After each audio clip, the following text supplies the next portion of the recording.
Hello and welcome to our sixth Conversation to Connect. Let's Get Real Talk, powered by Exceptional Connections. I'm CyndiONeill-Dady, the founder and chief connector of Exceptional Connections since 2009. At Exceptional Connections, we offer intentional and innovative solutions to boost your business. Each week, I nominate a different member of our Exceptional Connections community to have a meaningful conversation with. So be sure to make yourself comfortable, grab a cup of tea or coffee or beverage of your choice, take notes, and engage with us during the Q&A that we'll be having at the end. So around the 45-minute to an hour mark, I'll unmute the lines and invite our listeners to ask questions, share their ahas and epiphanies, and enter into our thought-provoking conversation. So the inspiration of our weekly Conversations to Connect, Let's Get Real Talk, is to create purposeful conversations. So we desire to be relevant during these challenging and uncertain times, and to support our community to make an impact in the world and stay connected. Our Conversation to Connect this week is with Amanda Goff from Vancouver, Washington. And we'll be talking about, hi Amanda, say hi to everyone. We'll be talking about share your story, the power of being transparent now more than ever. So before I bring Amanda on with this, it's my pleasure to share with you some background about her and her journey. So Amanda Goff is the owner and head visual ninja with Silver Keys Media. She specializes in helping business owners unlock their brand story and tell that story visually through images and video.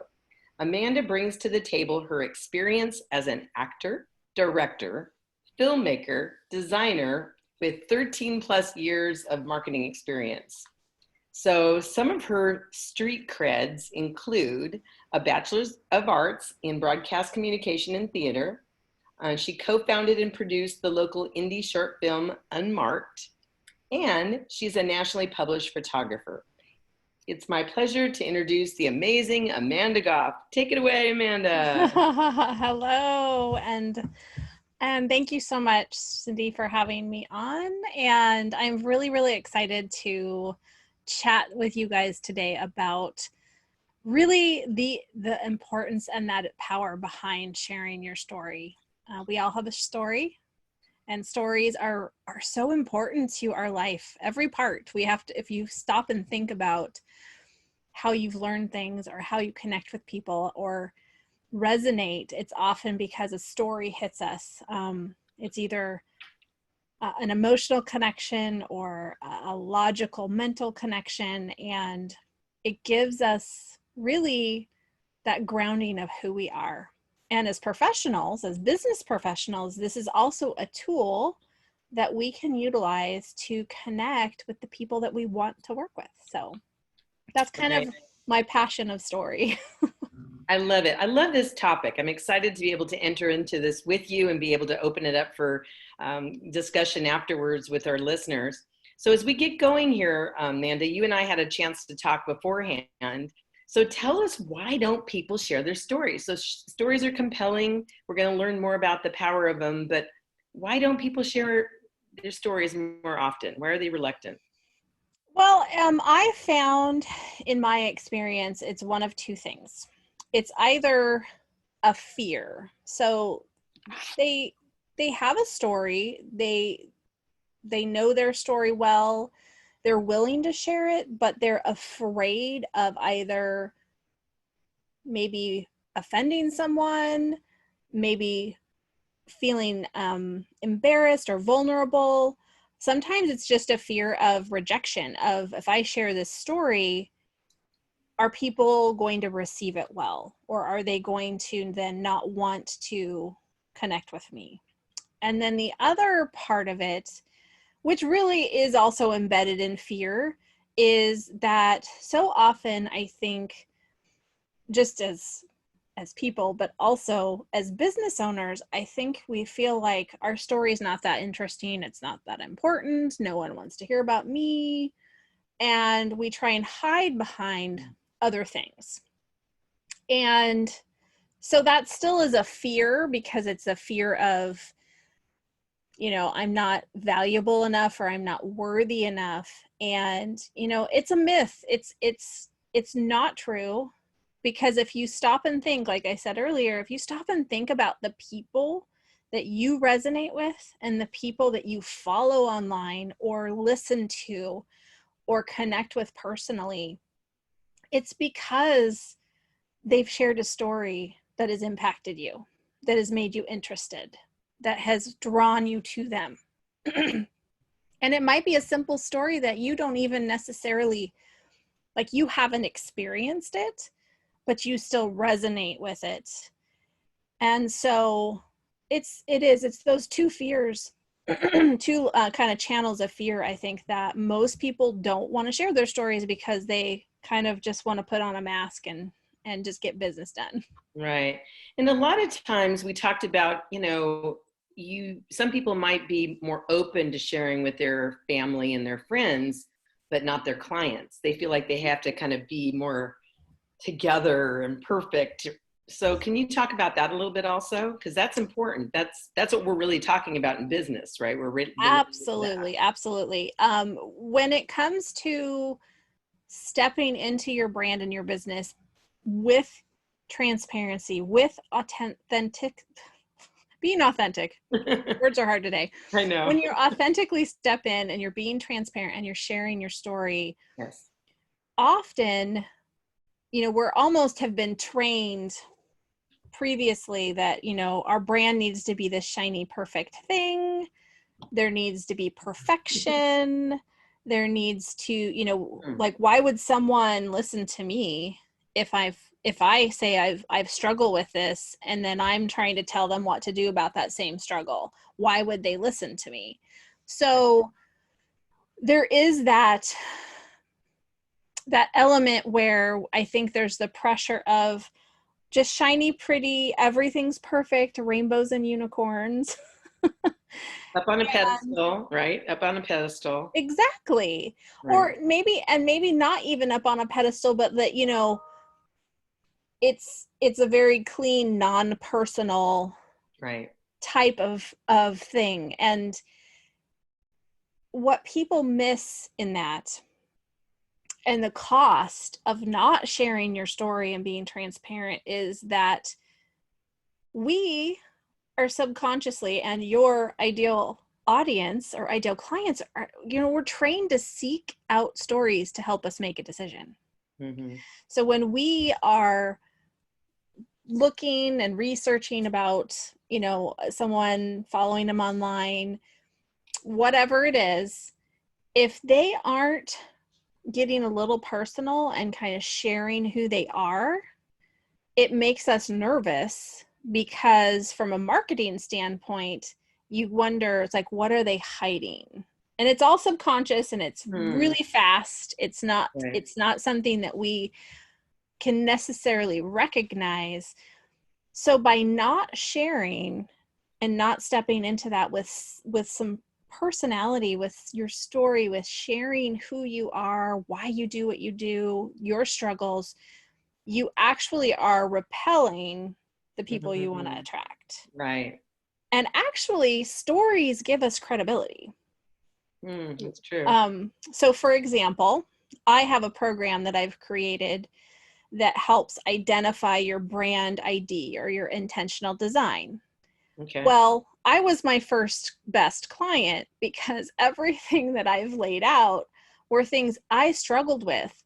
I was that business owner that started my business, paid for my license, said, here's the things I'm doing, and just dove in and went, oh, I know about marketing, and I haven't even put together my own marketing and put my own business foundation together.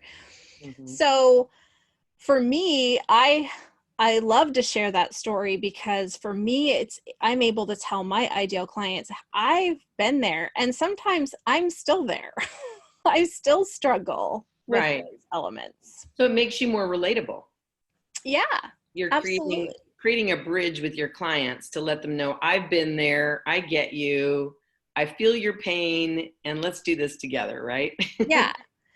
And also, when we are willing to be transparent with where our struggles have been, or where we're coming from, people then are able to approach us a little bit easier, and they're able to feel like they can trust and then follow more. Yes. And it's not, and it comes down to being just authentic and transparency. That word gets, thrown around a lot. Transparency is really just addressing what's at hand. So, for example, if you were, you're running a business right now, we need to be transparent in our struggles with COVID-19. We need to be transparent with how we're feeling and the experience we're going through. Maybe not, wallow in something, but we're all going through this. So there's a opportunity to be transparent and authentic in your own experience. Right. And then also, I like the way you mentioned that you wove into that the know, like, and trust factor that we always hear about. So you have to build that, and you have to be vulnerable in order to have people share their, their life and their situation as well. So it's absolutely. It's not just a one-way street, right? And I think what I'm hearing you say is you're setting the stage to give your clients permission and others in our lives permission to be real as well, right? And being transparent and relatable and all of that. Well, here's what comes to mind for me. A lot of times, like when you're talking about, somebody looks really coif and they got it all together and everything's perfect. It reminds me of when you talk about somebody who's dating and they say, oh, he looks really good on paper, right? Yeah. So checks all the marks, looks good, has the credentials, the right schooling, the right family, but there's something missing, right? Mm-hmm. So I took a little French in college, took a lot of Spanish, but what came to mind for me is there's that je ne sais pas factor. Yeah. I don't know what's missing, but there's something missing, right? Mm-hmm. So I love that. So not being transparent, you were talking about also how sometimes it might feel like you're hiding something. Mm-hmm. So share a little bit more about that. How does that, people don't realize that you think you're like, maybe you're shy, right? You're a shy person. You think, well, I'm just shy, but what do other people, how do they interpret that? So that's kind of a similar. Yes. So, especially in person, but even digitally, when we're holding back, it gets perceived as one of two things. It either gets perceived as lack of confidence, and that you really don't believe what you're actually saying yourself, or it could be perceived as arrogance. It kind of depends on how you're presenting it and also the receiver. So when you are holding back, you have to think, your brain is going. Your brain is trying to moderate, trying to censor, trying to constantly work.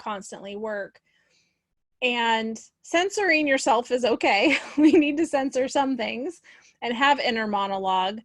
However, when you're so trying to have this picture perfect, polished image that's sterile, not the sterile, but is sterile in the sense from your story. Sure. You're working so hard to keep this image, and it starts to crack. And people, it's kind of like with my clients who I work for branded photography. I tell them that it's really important at some point that they have images of themselves in action or with their ideal client. Because if you are putting together a website and you have something that represents your business, but you're using maybe stock photography, people can spot stock photography like that. They know it's not real. A, because you're not in it. And B, it just has a certain look. And there's certain stock photography that's just gone like all over the place. You can see it on a billboard or on a side of a bus, and then you see it on someone's website. So that's a way where you're visually telling your story as a business owner through images. And if they are not of you and they aren't of what you're doing, even if it's a little messy on your social media or something, then people kind of wonder like, well, where are you in the scope of your business and what do you do all day? Or what do you, Right. you're using fake images. So are you fake? Right. It's all subconscious for the most part, but Right. we've all been there. We all have had those experiences where we come across something and you're like, I don't know if I believe everything that's on the screen or everything that I'm hearing. So. Right. I love that. That's a great tip that we, need to be aware of for our websites and Facebook to just be real and be authentic and those are all buzzwords, but be ourselves, be ourselves, right? Yeah. And it's okay. It's enough. We're enough. We have to, that's a message that we're hearing in this era and decade, that you're enough. Because I think, I have tapes of myself when I was younger, feeling like I wasn't on a subconscious level, and to be able to be loud and proud about who we are is important. I think we also have to be discerning though, and you mentioned that, right? Who your audience is. Understand who your audience is. Excuse me. Yeah. And so when you start crafting your story and you start taking that leap of confidence, you do need to spend some time and figure out, what is my story? Because often we know our story, but it's kind of like your elevator speech. Those elevator speeches take a little time to get polished. So it just kind of rolls off the tongue and you don't even sound like you're pitching anyone. You're just talking. Right. And you're sharing your story and crafting it is very much the same, but you do have to get really clear on what it is. And part of that is definitely clarity in who your ideal audience is, because you want to speak authentically and transparently to them. They're real people. I think we get into this mode of personas and avatars and all these things potentially, and they're just real people that you want to work with. So that clarity helps, but also then clarity of all your story. And what I work through with my clients to get this kind of out is really you just start jotting it down. You're going to write down your struggles. This could be personal struggles as well as within your business. Usually as business owners, they kind of start to overlap a little bit. Obstacles and challenges in your business. Like, what is your timeline and your history? So actually for my brand clients, I have them write their own personal timeline, especially if they're building a personal brand, a personal timeline, just the big milestones. And then I have them write a business timeline. And then you look at both of them and you go, okay, what's crossing over? What maybe I was having a really personal struggle in life, and then it carried over into my business, like that you start making correlations. So it's really eye-opening when you write these things down and you start to lay them out, because what it helps you do is have the clarity and then realize that this story, other people have gone through this, you're sure, you're probably working with people that have. Right. So it starts to help you release the shame, I think, a little bit as well. That's good. That's good. I love that. Because you start to realize that commonality, I think, of that. And other parts that are really important is why you do what you do. Like, what made you create this business? What experience has just lit you on fire and made you so excited to work with people? Or what makes you laugh? So that's kind of where the personality comes in. So all of these questions may seem silly, and sometimes you feel a little weird journaling these down, but they start to come together to help you form your story. And this story can become so many things. It can become your bio. It can become the description where you weave part of this in and out of the description of your company and your brand and your business.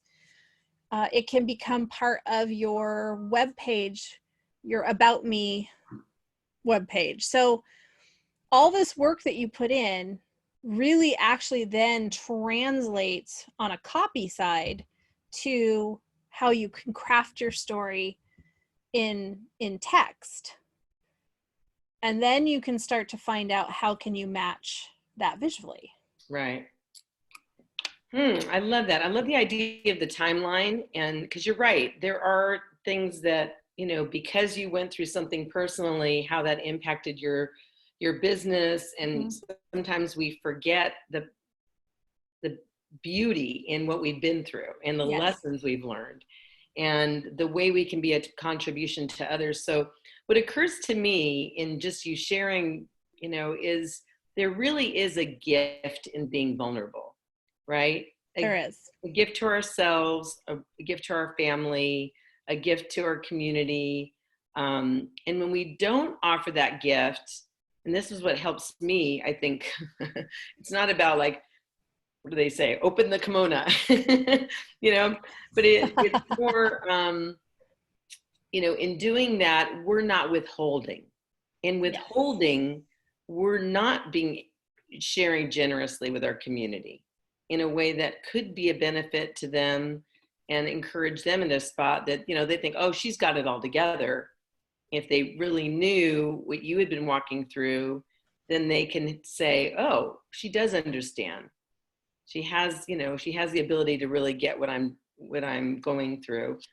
Yeah, and you never know who's in your audience, whether you're taking the stage, you're going live, you're, you know, any of that. You never know who's actually listening and how it's impacting. Because for example, for me, I chose about 2 years ago to start doing a live once a week and do it consistently every week. And no one ever popped on, which I was fine with because I was like, now I have people popping on more. But when I first started, no one popped on. And so you kind of wonder, is anyone hearing me, or am I just doing this for the sake of doing it? And one of the big topics I was dealing with was addressing my experience and my struggles and how what I've come to learn in visual storytelling and developing your brand so it's attractive to your ideal client. So that was some of what I was sharing. And then I started slowly, after doing this consistently, I'd be out networking and someone would be like, hey, I saw that live you posted. That was great. That really helped me. And it was like, oh, someone was listening, which was great. And often we don't necessarily always get that feedback, but you do have to realize that when you gift the world part of who you are, and you gift the world your struggles and your triumphs for hope, then it comes back. It comes back, and you will see the fruits of that labor. It's so true. I love that. And you're ahead of the curve because now you're ready for all this COVID online virtual world of ours that so many of us, including myself, are just like, okay, we're diving in at a whole new level here, and here we go. Yes. So you and I talked about, tell about the story about the TEDx talk. You were mentioning, you know, in terms of sharing vulnerability and making yourself more relatable. I don't know if the TEDx talk that that I had listened to. Is that what you're referring to? Yeah, I think so. Yes. Yeah. I think that's what we were. Yes. The TEDx talk, I love TEDx. So it's one of those things that I will pop them on quite frequently. And there is, and I can send the link so that can be posted, but there's a TED talk where it talks about the importance of just bringing your personality. We've come to a space in marketing and in just our digital realm that we do need to be a personal brand in essence. Yes, we may have a brand, we may have a business that's not our name, it's not who we are, but that is really contingent on who we are. Even if our company gets big, it's still going to have our personality that fashioned and formed it. And this TEDx talk was just so good because it really expressed and shows how personality, kind of going back like I was saying, we make decisions based on the stories we hear. They are a deciding factor in whether we're going to buy something or connect with someone or follow someone. Those things have everything to do with how we personally connect. More than their resume. More than their resume, right? More than their resume. Absolutely. Stories trump resumes. Oh, so much. And yeah, it'd be really interesting if like companies move to, and I know some have moved to a realm where you share the funniest thing that happened to you, what, you know, just so people could like see your personality. Yeah. And see how you articulate and see, you know, just get a little taste before you ever, because your resume can look amazing. Right. But on paper. On paper. It's very similar to an experience I had as a director. We did an audition. The last major show I directed was Lion Witch in the Wardrobe, which was one of my favorites. And we did an audition where it was a closed audition, so people just came down one at a time. And we had all their resumes and their headshots. So, you know, your resume and your headshot as an actor is supposed to be that little snapshot of who you are, and it's supposed to represent who you are. And then the audition gives us a chance to talk to you and hear, you know, your skills. Well, I had two actors during that audition that they came down, and my assistant director and I looked at each other and looked at the headshot and looked up and looked down and went, you know, weren't sure, you know, it was awkward because they looked nothing like the headshot that they had given us. Oh. And, you know, then you kind of question, well, then is their resume correct? You know? Right. And because it was a very nice picture. Yeah. And it comes back to what we were talking about earlier, like polished, pretty, this is what people want. It's going to get my foot in the door.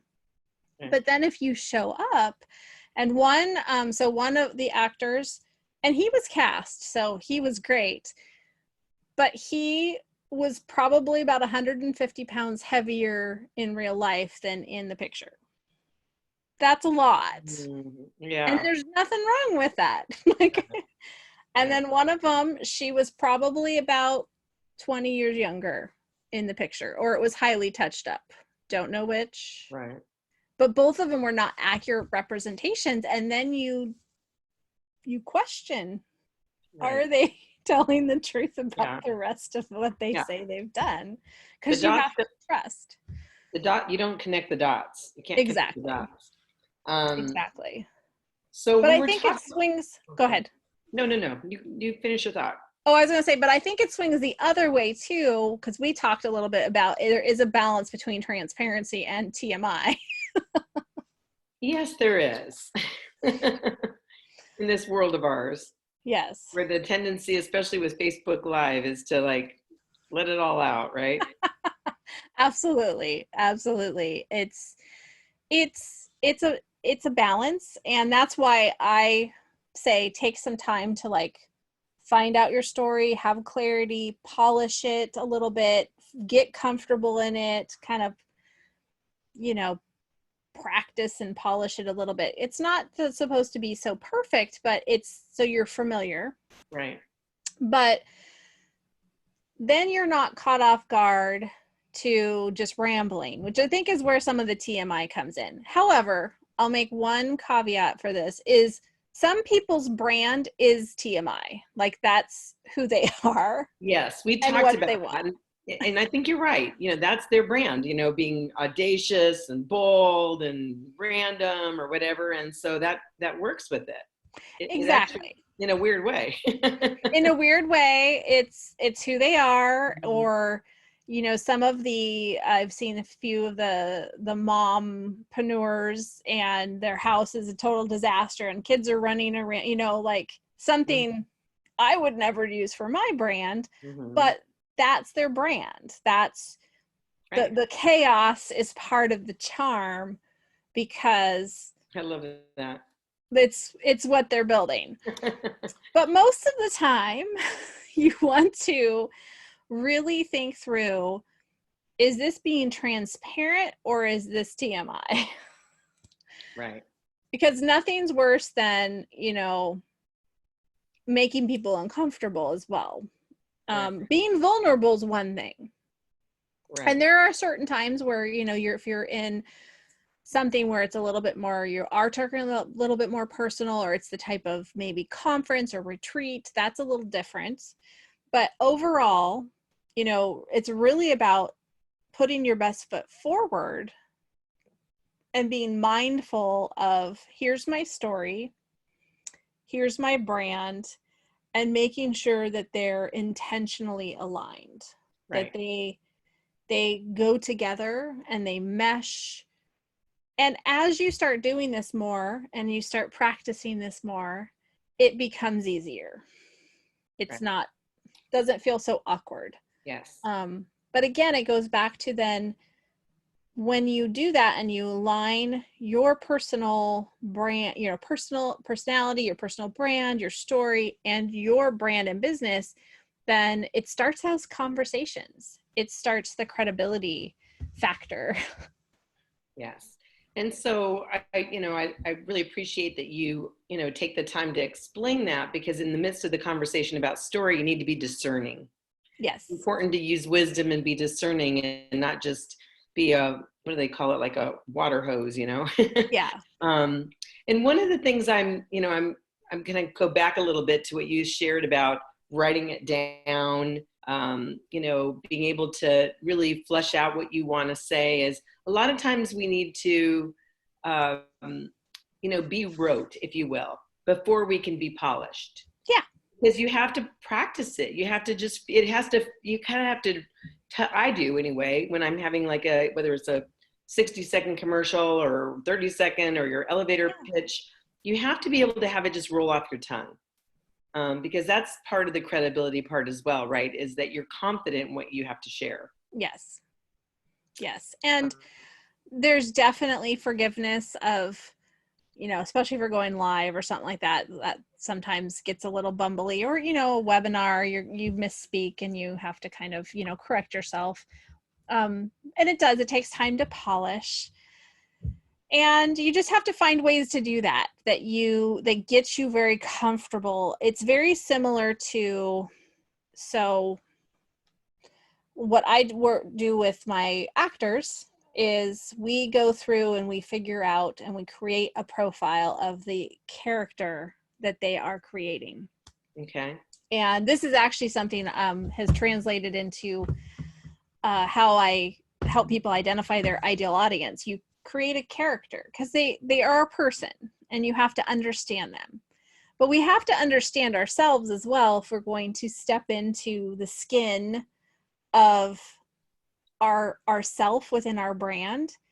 It's intentional. So you think through all of the things of what you're going to embrace and step into confidently, and you start creating this. It's not that it's not you, and it's not that it's a character, but that's kind of the word I use for it, because it's a persona, and you want it to be authentically you, but the best you, the polished you. Right. And sometimes you have to have these personas for different instances. So for example, I had a friend at work, and he was an actor. He was an improv actor, which takes even more guts to do because that's a lot of craziness. Well, he had to give a presentation at work. This was back when I worked corporate. And he was terrified. And I said, okay, let's talk this out. And I said, you need to create a persona for this because you've got this. You just have to be informed enough with what you're presenting and informed enough in how you want to present it and come off that you feel really comfortable. So you may have to practice this at home, but then you don't have the, if there is a hiccup, it's not the end of the world and it doesn't blow you out of the water and freak you out. I think that's the case for a lot of people if they are going to give a presentation or tell their story in front of a group and on stage, on a Zoom call, whatever that is. There's a little more thought that needs to go into it just to really help you have that confidence and be able to breathe into it. Right, because it's not, excuse me, it's not just the exact words that you're saying, it's how you're saying it. That's part of the equation as well. So that is a great segue for something else we had talked about, just kind of being able to share. How do you make that leap of confidence? So we've talked a little bit about clarity, writing down your story to gain clarity, what your struggles are.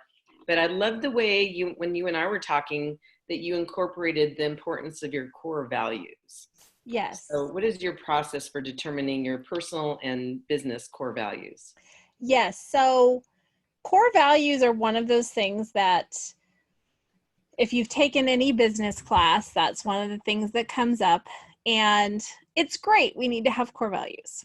However, a lot of core values out there are honesty, integrity, which they're great things. Those are great things, great starters. Right. Core values really need to be deeply rooted and they need to be highly actionable. So, for example, one of my core values for my business, and I do have kind of separate core values for personal and business because there is a difference, and part of it is I'm viewing my core values for my business as something that I take into potentially hiring people and having them agree and know these core values. And so one of them is know the objective.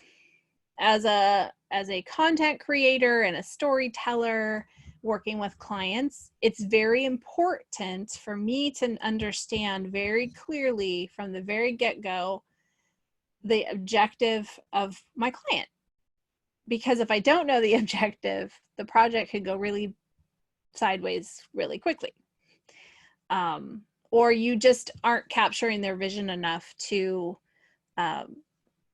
get to that space. And that's, this is out of personal experience, having worked with a client where there was not a lot of clarity and ended up with a lot more work on my end, which I was happy to do to be responsive and to, deliver what I wanted to them.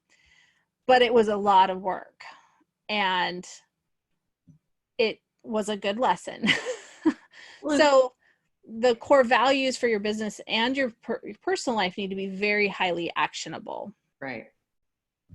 Can I add, it seems like a double-edged sword because in a good way. So you want, as a client, you want your coach to know what's important to you and what you want to get out of something, what the objective is.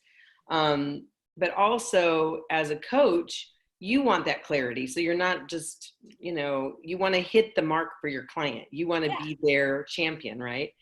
So it's a two-way street. I guess that's a better way to say it than a double-edged sword. It's a two-way street.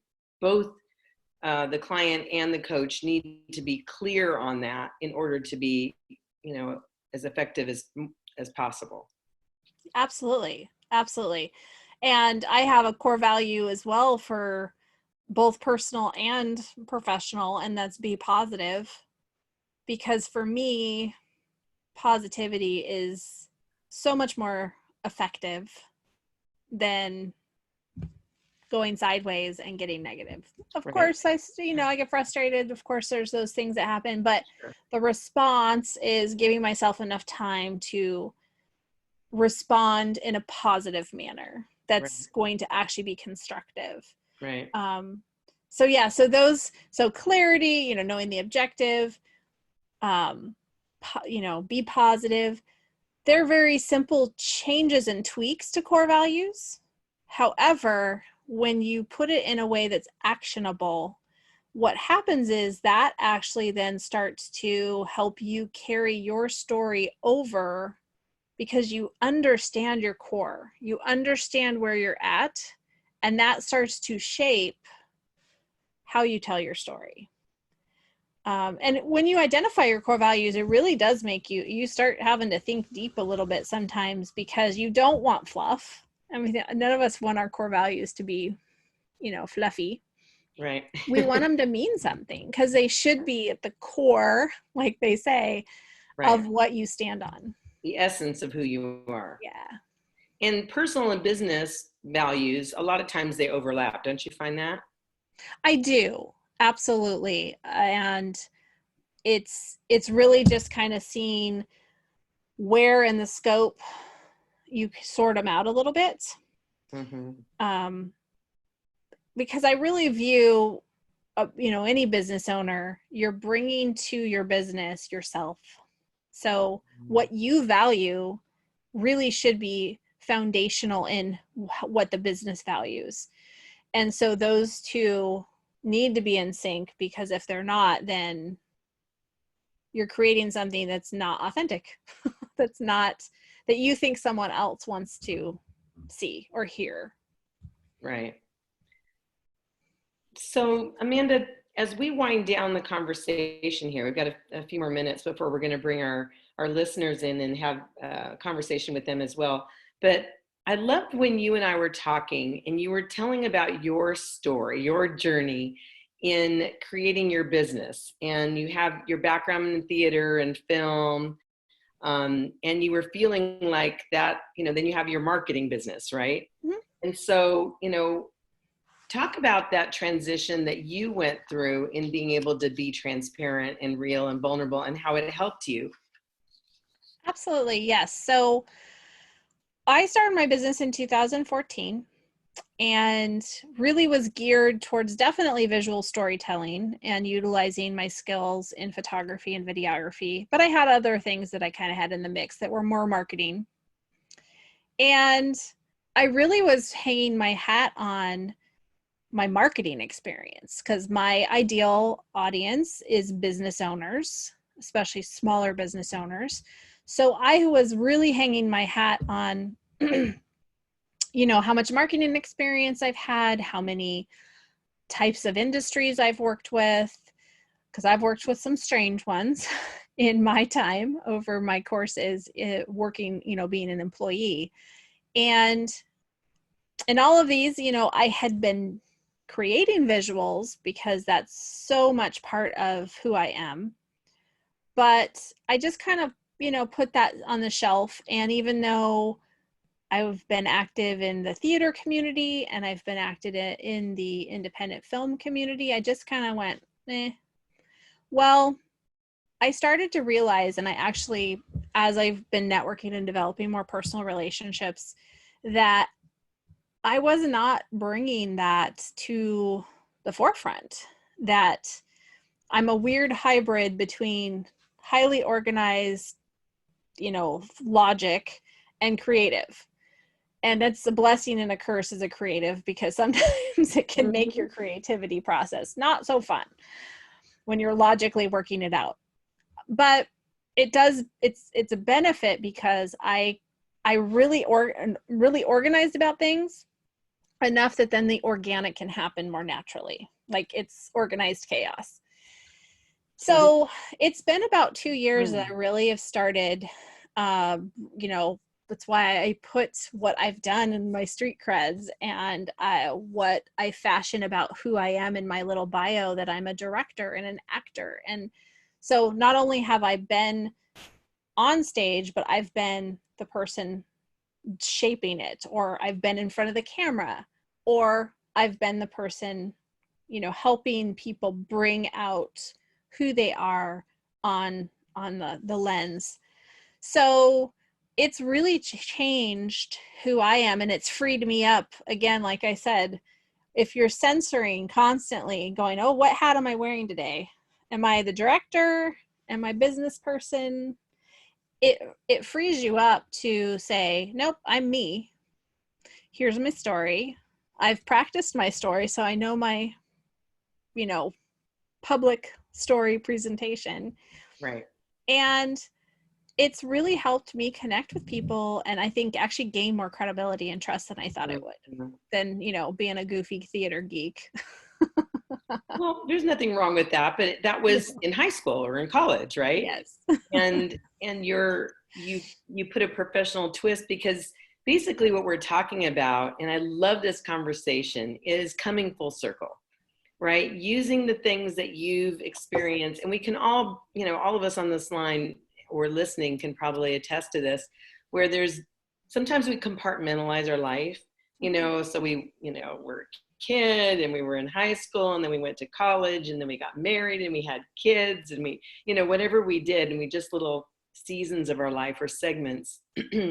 But it's a beautiful thing to, wherever you're at now, to be able to look back and embrace that Amanda or that Cyndi, and the gifts and the skills that we've learned along the way, that sometimes we're wondering, why did I go through that? I wish I hadn't gone through that.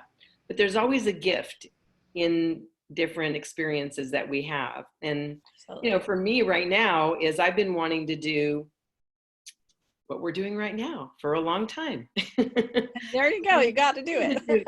Zoom calls. And there's always a reason not to, the tyranny of the urgent and all of that.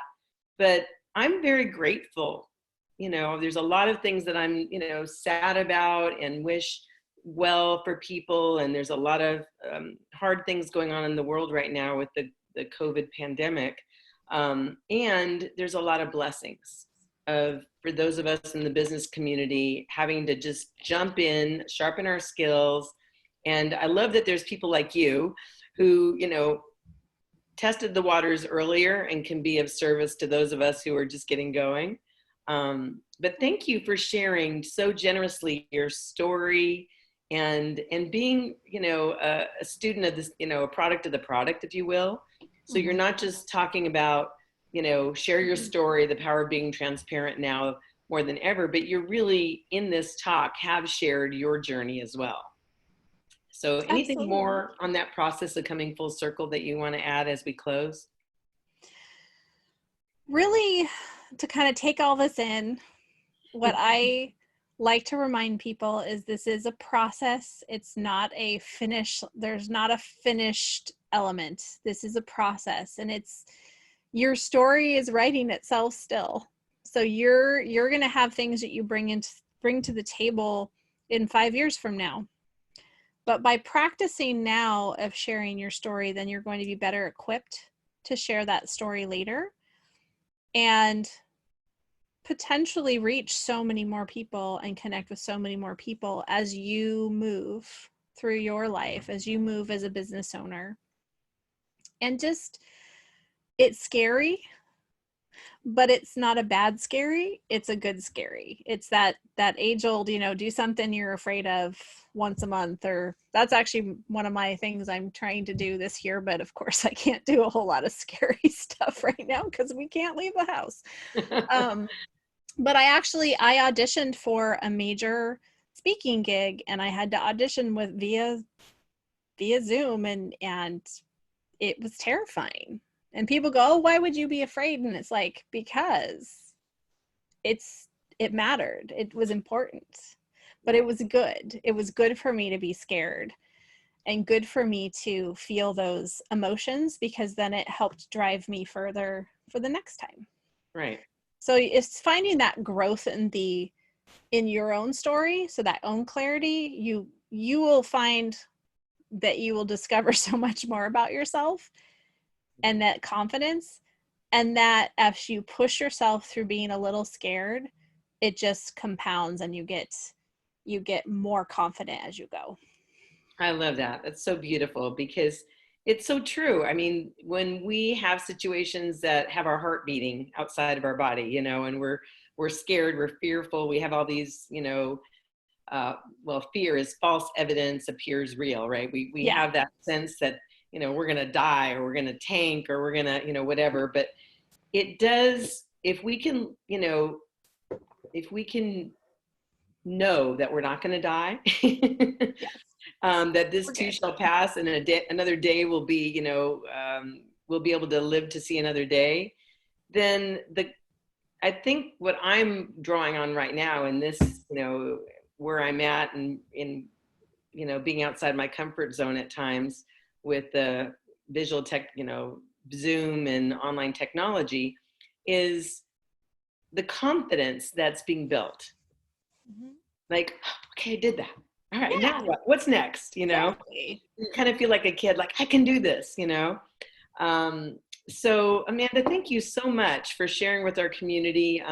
Before we bring our listeners on, I just want to give you a last opportunity to tie a bow here. And then while you're doing that, I'm going to be unmuting everybody. Yeah, so just keep in mind that you're important, your story is important, and there's an audience for your story. And I think that's the biggest thing that when we were talking about struggle, we're talking about what we push up against. And just realize that someone needs to hear your story. It's important. You have a gift to share. And when you let yourself share it and you're bold enough, you actually are then giving that gift to help someone else. So share your story. Beautiful, beautiful. I love it. So many great nuggets that you shared, and thank you so much. So now, anybody who's listening, this is an opportunity to share your ahas, epiphanies, or enter into the conversation with us because it's a juicy one. Anybody have anything they want to share? This is a great time. I've unmuted a couple lines. A couple won't let me, so we must have ambient noise going on.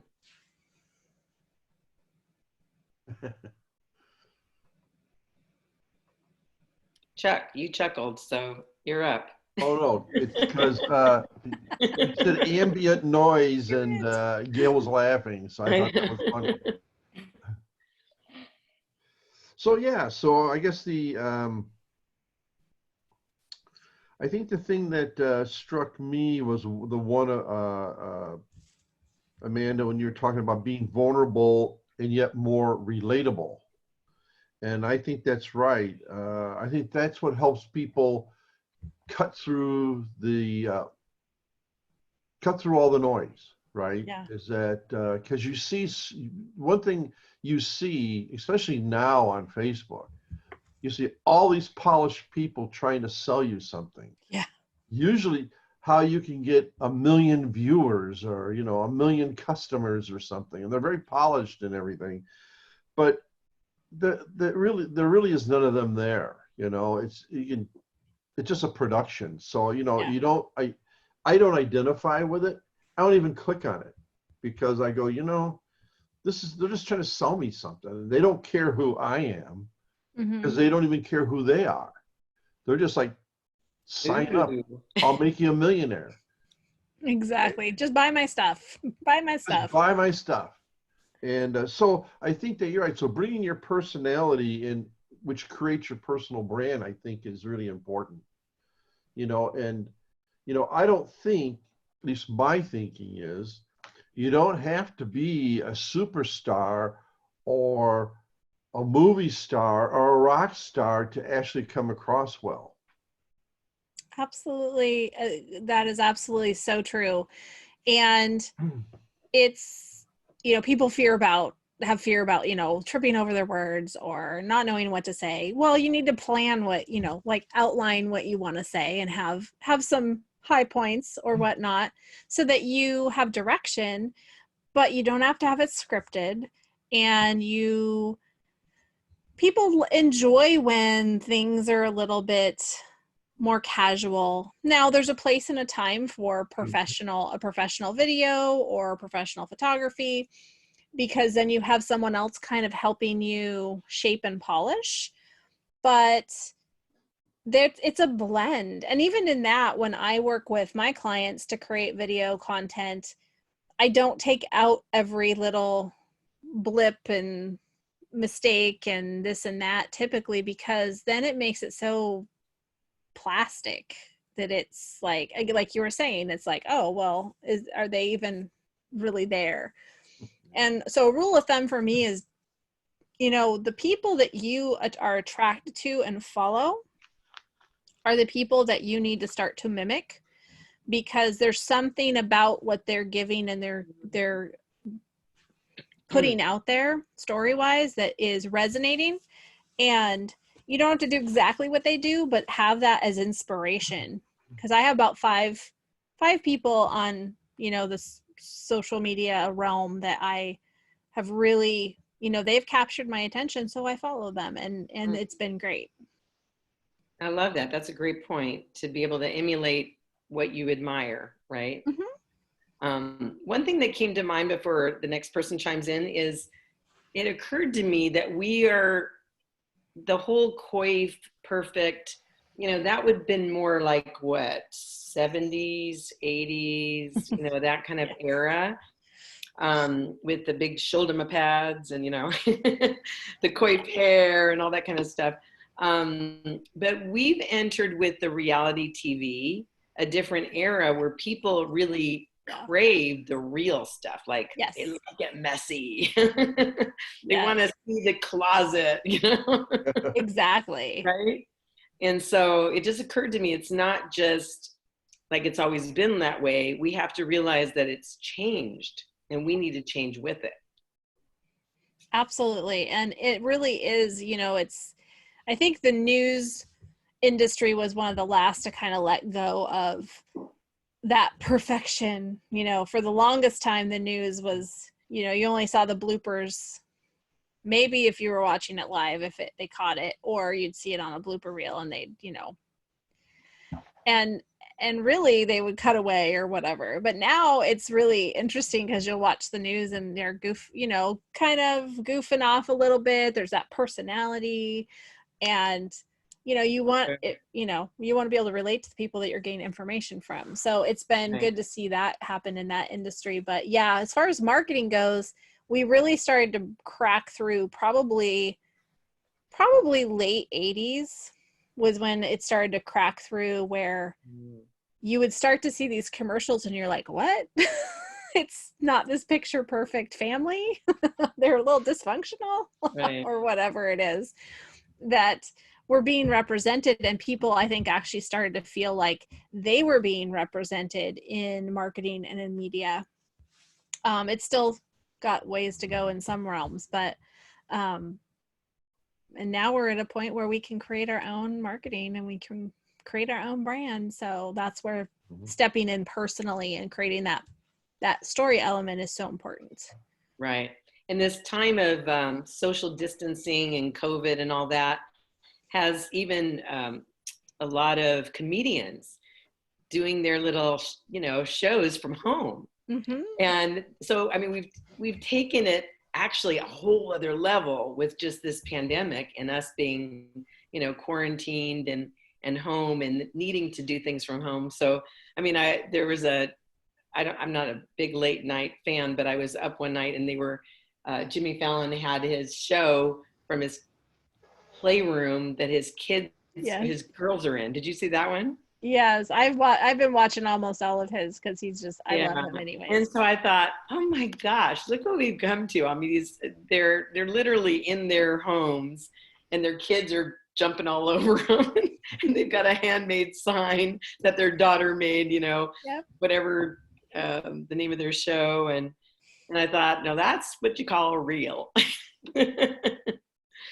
So I think this pandemic has magnified where we've already been, but now it's getting even more, obvious. And it really, the bottom line here I'm seeing is, and I'll step aside here, is we're connecting. Yeah. And that's the operative word that I'm hearing. If we, kind of can put a bow on this conversation and this time in history, is we've realized more than ever how much we need each other. Yeah, and absolutely. How important it is, and that it's okay to be ourselves. We don't have to be somebody else, that we're enough. Yes. So we have an important story to tell, and we can do it in an authentic way. we all do. We all have an important story, and then there's somebody that needs to hear our story, Mm-hmm. right? So anybody else want to jump in and enter into the conversation? This is your chance. I'm going to share this one that Amanda said. I kind of highlighted as well. It says, we seek out stories to make a decision. I thought that was so powerful because I'm always, looking before I make a decision. Let me see somebody who I follow how they did it, how the steps that they took to do it. And then I get a confirmation. I'm like, okay, that wasn't that so bad. Then I feel like you compare the story. I'm like, okay, Yeah. that's okay compared to, what I was, it wasn't that bad. So I feel that was important.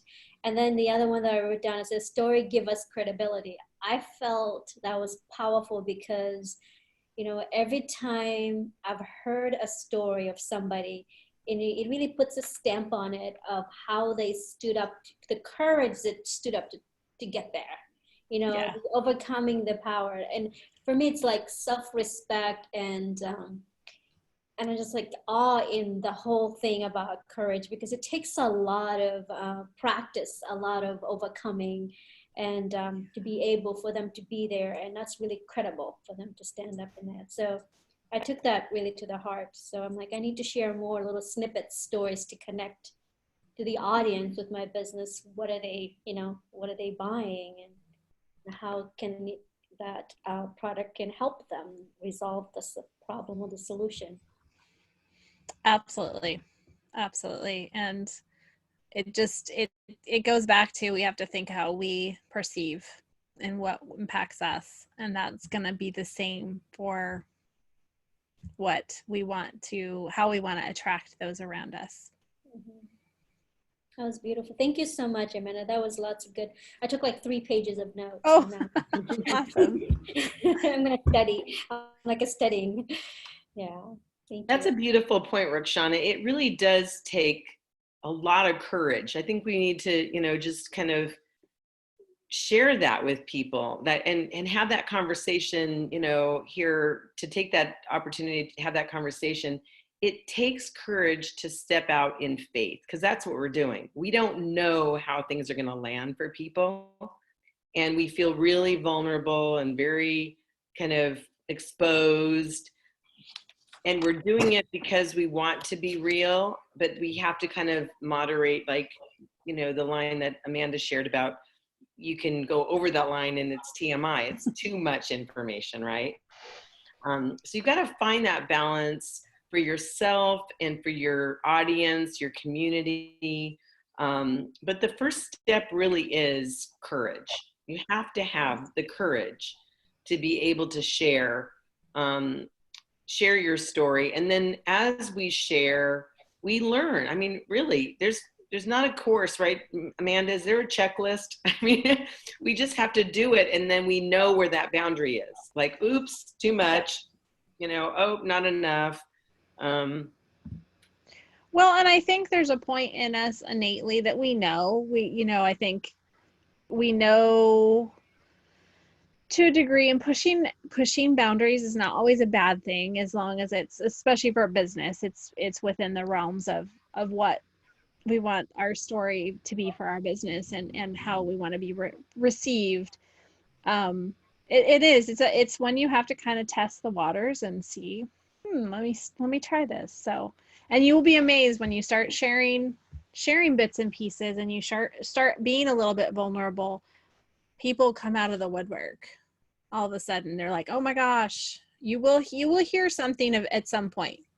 You'll get some affirmation. So right. So, and I've that's what's coming to mind to me as we're talking. I'm remembering times where I've been more vulnerable with people, and that gives them permission to be vulnerable with me. And sometimes the things that I've shared with them, they can then say, I've been through that health challenge myself, or, and it bonds us, right? There's this, we talk about this with Exceptional Connections. We teach the connection circle, and we talk about that moment when there's a click, when you're having a conversation with people And I mean, it used to happen in grocery stores. It doesn't happen anymore. Not right now. Not right now with masks on, but where you can enter into that conversation in, seconds, or it could develop over time, but there's some kind of a, know, like, and trust factor, rapport, sharing of information, commonality, where there's this sense of a click where you both connect and you connect, and it's a beautiful thing.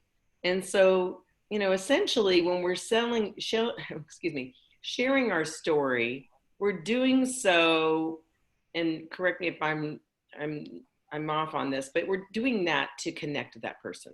Mm-hmm. Absolutely. That's the ultimate goal, right? It really is. It's so storytelling by design for marketing is part of your connection. It should be in your marketing plan of how you want to connect. And that's where that clarity comes in, of both knowing who your ideal audience is and knowing your story and how they connect, how they overlap. But it's about really good business owners that are successful. It's because they're creating relationships, whether it's relationship where they actually are talking to people, or it's like watching someone online or TED Talk or whatever, and they've opened up just enough, you're like, oh, I know that person now. Like, you feel like you know them. And that's where those relationships are even being created. So it's really, it's just all about, I think, that driving force of what we're rooted and based on is connection, and stories connect us. That's beautiful. So anybody else have anything they want to share as we bring this conversation to a close? So one thing that comes to mind for me, you say that stories are shared and they create a connection. My sense of it is, I'm thinking back in my life and in terms of bringing things full circle. There was a time in my life where I was doing these 30-second commercials at a networking luncheon, and I was crafting them, and they were like really good and on topic, and they had a point and they had an action item, and I was just so proud of it, and I memorized it, and I had my little card just in case I spaced out, but I'm just was prepared, right? Mm-hmm. And I had an audience, sometimes 120 people. And then it would just, when I get off, when I finished it, it just like there was no connection with my audience. But I worked so hard on it, and the message was like on point, and I had an action item. So then I started really kind of mulling that over and thinking, okay, well, and it was really kind of a prayer. God, help me find my voice. Help me find my voice. Mm-hmm. And when I said that, what I was really, the intention of those words was, help me to find my message. Like, I must be off point on my message, because otherwise people would respond, right? Sure. So, I won't go through the whole thing, but I ended up, there was a snowy day and less people, and I thought, what the heck, I'm going to sing a little jingle that I crafted. So in front of 35 people, I sang my little commercial. It was 30 seconds. That's awesome. Everybody was blown away. They were like, oh my gosh, you're so brave. Oh my gosh, you're so courageous. Oh my gosh, da da da. By the way, here's my card. I'm interested in your product. And that was happening over and over again. And so I started singing my commercial every time. And I remember when I got up there, people were like, oh, and I thought, oh boy, what are they saying? Later, they would tell me, they were telling their friend, you got to pay attention, watch this. So, awesome. Part of this process is, yes, being vulnerable, being transparent, being courageous, and also realizing that in that process of you being courageous and stepping outside your comfort zone, you're being relatable and you're being memorable. And that was a huge lesson I learned. And kind of another season in my life that I'm considering bringing back again, because it's part of who I am. Yes, And absolutely. some people that are in my life right now don't know that part of me, because I've kind of just like rode that one out and was able to really, embrace that, and then kind of stepped away from it. So anyway, it's about being able to tell your story, sing your song, live your life, be Absolutely. your authentic self, and with the intention of building relationships and creating connections. That's awesome. And you need to do more of that. And I know what you're doing, even with these conversations and with all the other elements, it's bringing people together, and it's allowing those stories to be shared, and Yes. and all of that. So it's awesome to be part of it. Well, thank you, Amanda. This has been so much fun. I've really enjoyed preparing for this talk, and having this talk with our community today, and those who are on the replay. I know that they'll enjoy it as well. So how can our listeners connect with you and what you have to offer? Share the resources that you have available, and how they can be a part of your community. Yes, absolutely. So I have two ways that I offer resources and tools to help people, because I'm so passionate about equipping people to create their own content. Even though I'm a content creator, there's so much content we need to create. And I have two things. So I have an e-newsletter that I send out a couple times each month that really are geared towards the tools and resources to help. So there is ways, of course, to how you can work with me and the services I offer. But what I really try to offer in those e-newsletters are resources. So that's one of the first ways you can connect, and there will be a link that you can sign up for that. And the other one is I have a free online community called the Visual Vibe Tribe on Facebook.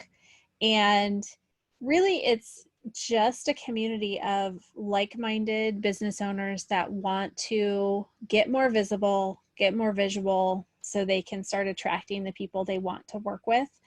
And it's just where communication and conversations happens. I have a monthly theme, and we talk about that theme in application to business. So that would be the other way that people could connect with me and learn a little bit more about who I am. Wonderful. And they can also go to silverkeysmedia.com. They can go to your website as well. Yep. Or find me on Instagram and on Facebook. It's at Silver Keys Media. So you can find me that way as well. So one thing I didn't mention in the bio earlier is that Amanda is also part of the leadership of Exceptional Connections in the Vancouver region, in supporting our chapter connector, Rikshana Triem. So we're going to be hearing from Amanda. We're so thankful to have her as part of our community, and hearing more about her and from her. In fact, Amanda will be our May online virtual spotlight speaker. And so she's going to be sharing 5 ways to create a solid digital presence. So Amanda, tell us a little bit about what you're going to be covering during your 20-minute talk at our virtual event.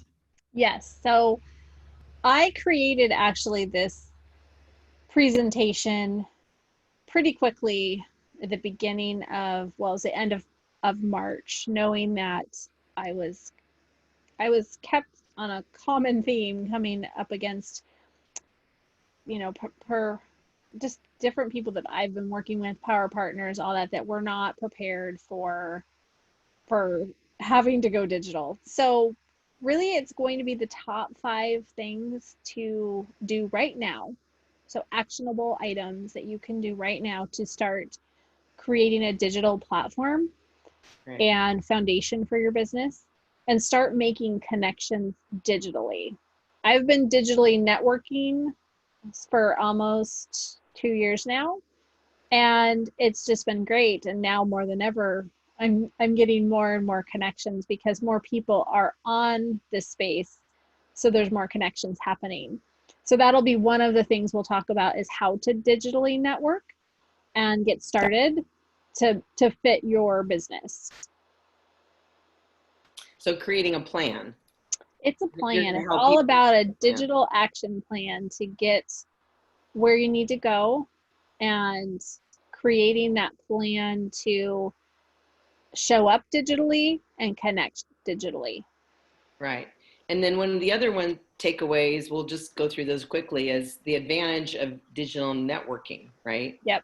Being able to do that, especially during, right now we're still in quarantine. Yes. It may be lifted in the next week to a month, right? Or yes. Who knows?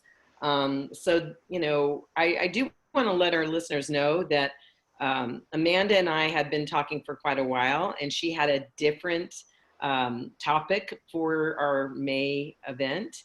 But we decided we wanted to be relevant in this time with what, our community is going through, and being able to offer them resources. So that's part of the intentional and innovative mantra for Exceptional Connections. So, so they're going to learn how to create a digital plan. They're going to learn the advantage of digital networking, and then tell us. So you're going to incorporate also access to the story, right? So you'll be weaving into that. Yes, absolutely. Learn to access what story you already have out there, and then what was your last point? Oh, it's up leveling with visual content. So it's one thing to, be getting out there, digitally networking, and, maybe posting here and there, but how do you use visuals to then help tell your story? How do you use visuals to create that consistent brand and help you show up? Because the visuals are treated very differently on the web, the interwebs, and it's a lot more favorable to have visuals, because then people have a way to kind of see who you are or experience who you are and then connect with you. Yes. Well, thank you, Amanda. That's great. I'm so excited. So if you're interested in participating and being, having a spot in our Zoom call on May 12th, you can go to Exceptional-Connections on Facebook, and we'll have a Facebook event for May 12th. And again, Amanda's topic is 5 ways to create a solid digital presence. And, or you can go to exceptional-connections-may.eventbrite.com and reserve your seat there. So for those of you who are on the call today, thank you for joining us. For those who are listening to this replay or received the link from somebody, you could also go to our YouTube channel, our Exceptional Connections YouTube channel, and subscribe and be able to gain access to recordings of previous guests that we had on our Conversations to Connect, Let's Get Real. So thanks for joining us. Thank you again, Amanda. Thank you for everybody on the call. Really appreciate you guys. Look forward to you joining us for our next Conversation to Connect, Let's Get Real next Wednesday. Wonderful. Thank you so much. You're welcome. Bye. Great job. Thank Bye. you. Bye-bye. Bye-bye.